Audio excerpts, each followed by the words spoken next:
Welcome into Valley Vibes, a show where we talk about all things Suns, NBA, culture, and more. I'm Lindsay, and today I'm joined by Saul and Espo. Guys, today we are going to be talking about the Devin Booker book chapter 1 shoes.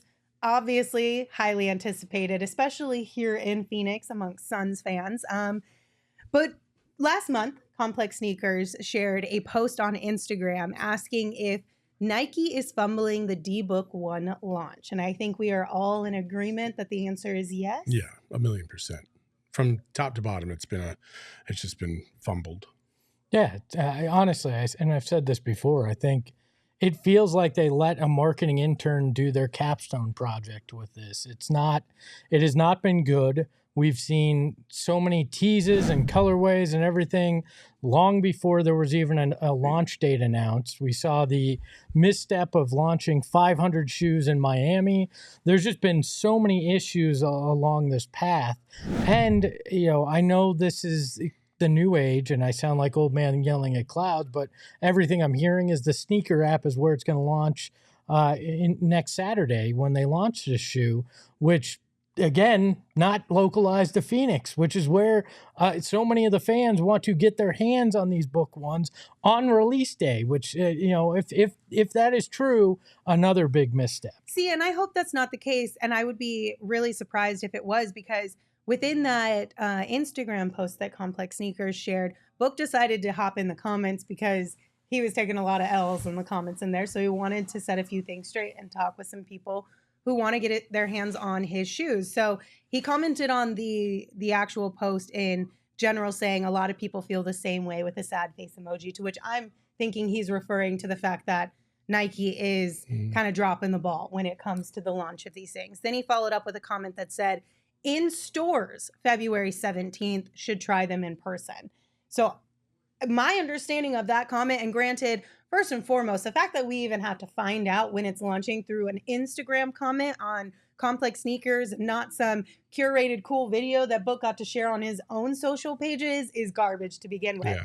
But second, I'm reading this as in they should be nationwide, essentially. We should be able to go down to a Nike store or a Foot Locker or whatever and pick up a pair of book chapter 1s on February 17th. That's my read on the situation. At least I hope. Maybe they were going to launch it first on the sneakers app and then have it in stores. Or simultaneously. You can do both. You could, but February 17th is more than next week, right? It's 2 weeks. Yeah, 2 weeks. Okay. All right. So, you have to have your hands on this. The best marketing is seeing these shoes in person. You have to. Yes. The fact this whole thing was fumbled from the fact that it was across the country in a place that, are there even Suns fans in Miami? I don't know. So they were trying to do it with this whole Art Basel thing, which is basically essentially it's an art festival, right? It's an international one in different places around the world, including Miami. So I think Nike was trying to get in on the whole hype beast kind of vibes that come from that, but I don't think it fits the vibe of what Book is. Again, yeah, these shoes aren't meant to be couture, right? They're not supposed to be a limited edition release.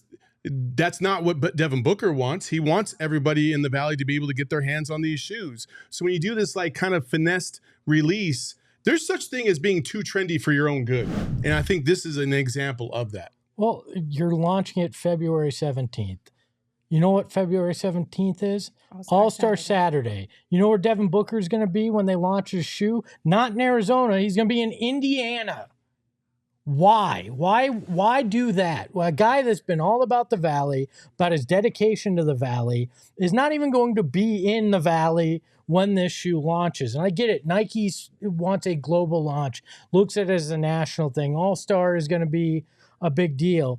But Devin Booker's never been about that. Devin Booker's been about Moss Point. He's been about Phoenix. He's been about the places that mean the most to him. Mm-hmm. And the fact that they're not launching in that way doesn't feel true to the athlete himself. And I think Devin's probably learning a valuable lesson that when you sign on with a company like Nike, a lot of things don't wind up being your choice. Right. They wind up being some marketing executive's choice in the C-suite, in a glass office in Oregon, right? That's who decides these things. Again, you have to have your own creative control. Which you're never going to have when you're with a giant like Nike. Well, like, it's just not. To a degree, it depends on your name too, right? Like, because at the very beginning of all this, before Nike was Nike in the world sense, Michael Jordan controlled his own destiny with Nike. Now that's a completely different situation.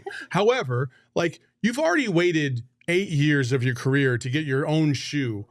Why not throw it in there and have a little bit more creative control on how this is going to be released, as opposed to letting them have full control, which they have absolutely fumbled. And to Espo's point he made a couple weeks ago about maybe it's because of the whole Ja Morant thing and how he got in trouble. And so they decided not to do a wide release of that, and they pivoted to Book.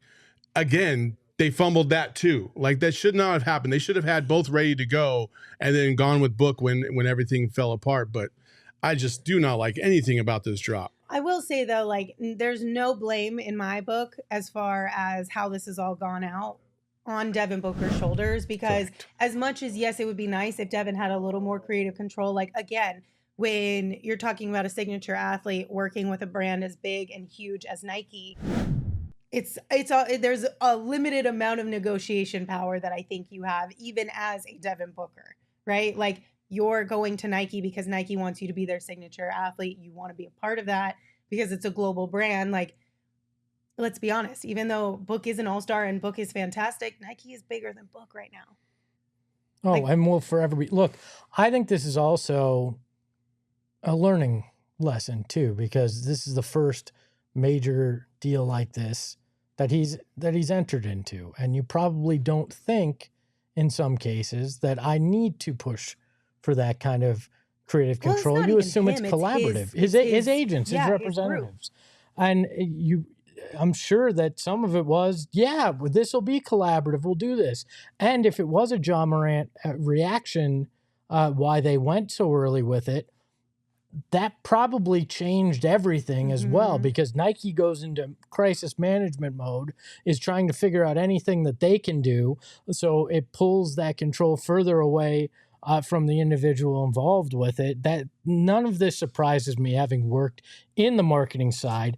I see what Nike is trying to do.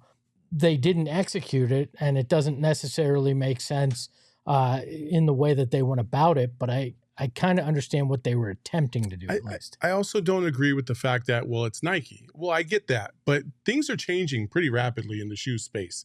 A lot of athletes have opted to not go with Nike. We've seen plenty of athletes go with Puma, Adidas, and even other brands, New Balance. That you wouldn't have expected that, 10 years ago. So things are changing in that landscape.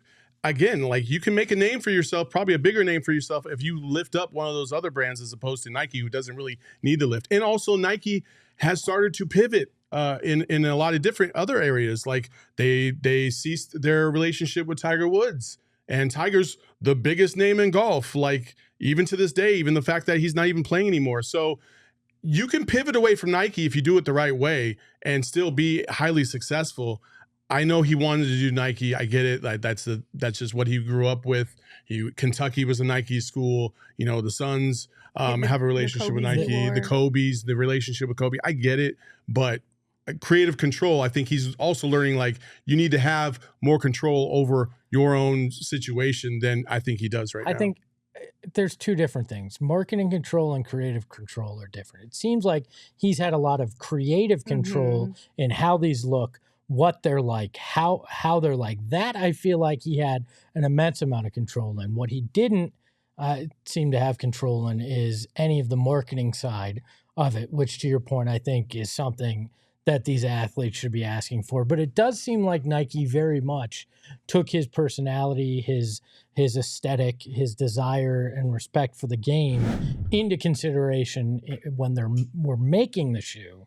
When they were marketing it, they screwed that up. Maybe. Right. Okay, so let's dive into the comments a little bit more, because like I said at the beginning of the show, Book did respond to a lot of commenters under this Complex Sneakers Instagram post. So there was a commenter that said, y'all being way too kind with these comments between the three of you. The shoe is trash. The release is trash juice.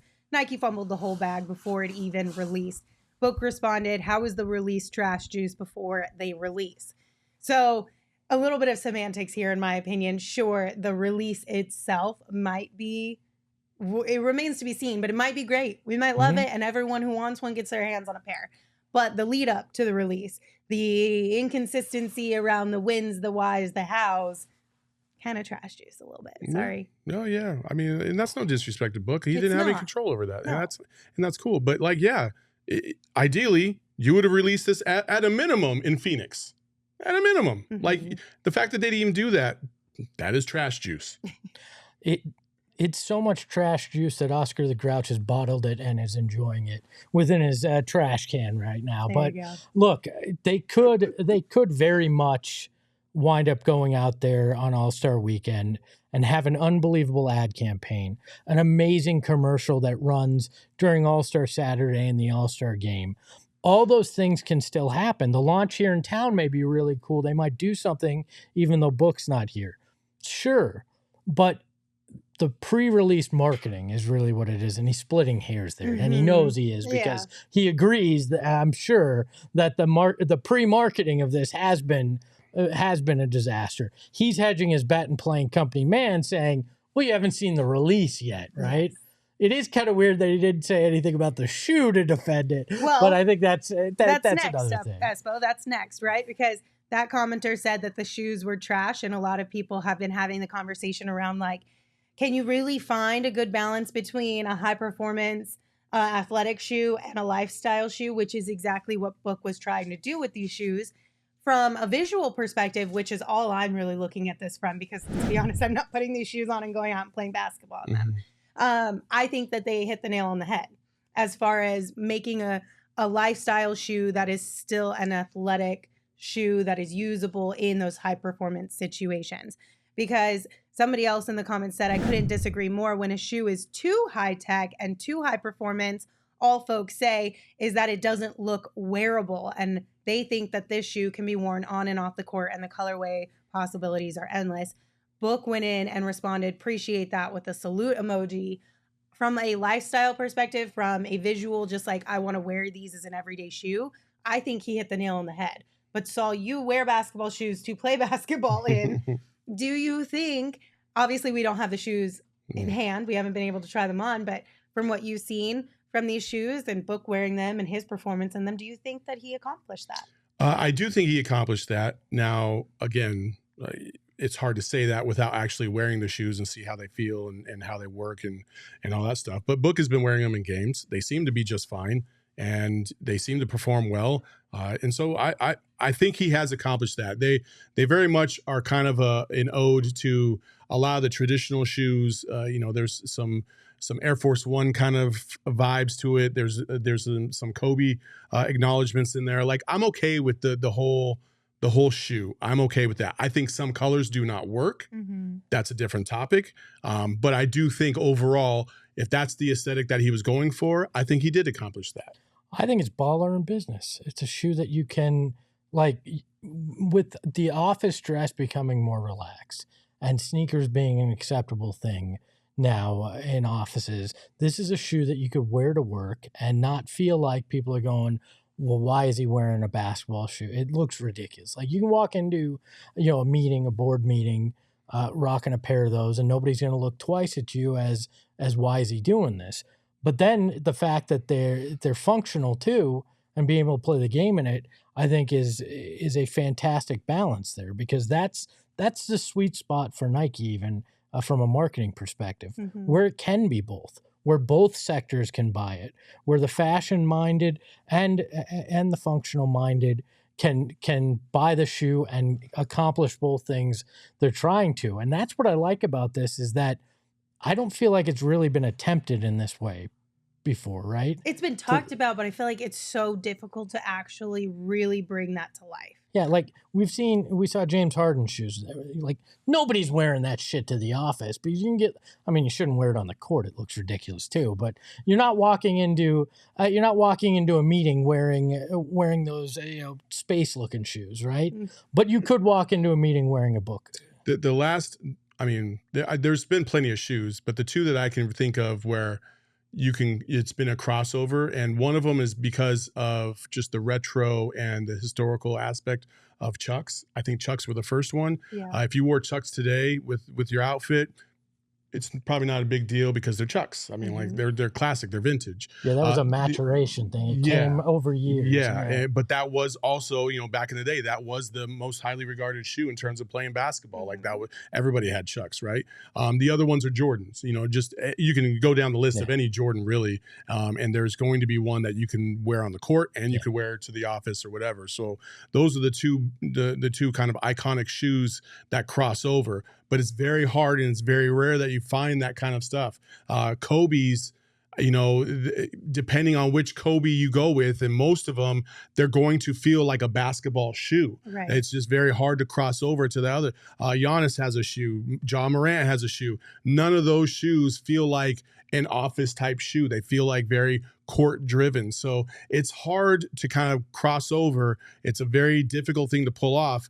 But I do think that because of the bulk of the shoe, and because I haven't seen it in person, it looks kind of bulkier than your normal basketball shoe.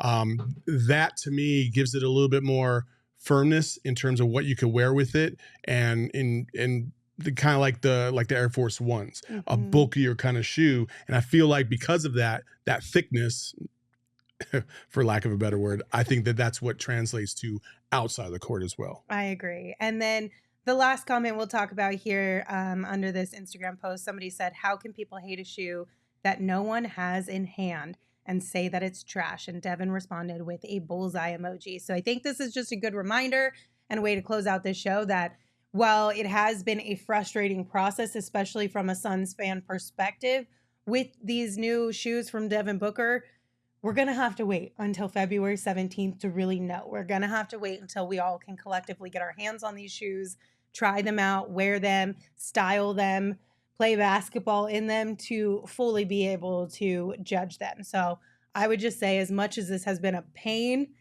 let's all just keep an open mind and give them an actual shot when we can get our hands on them. Well, Lindsay, the internet has a rumor that you're worth millions. Can I borrow a few bucks to buy a pair? That's just a rumor. Okay. I don't think it's real. Damn. I just want to get my hands on them. I just that's all I want to do. I want to see what they look like. I want to see what they feel like. I've seen the pictures plenty of times. I've seen Devin wear different colorways damn near every game. All right, cool. I want to get my hands on them. I want to see what they look like. I want to put them on. I want to see how they feel, what they look like with my outfit before I can judge anything. Yeah, and we're getting closer and closer. So fingers crossed, everything on February 17th and beyond that, when it comes to the book chapter 1s, goes smoothly. Thank you guys for joining me on Valley Vibes. Thank you all for tuning in. We'll see you next time.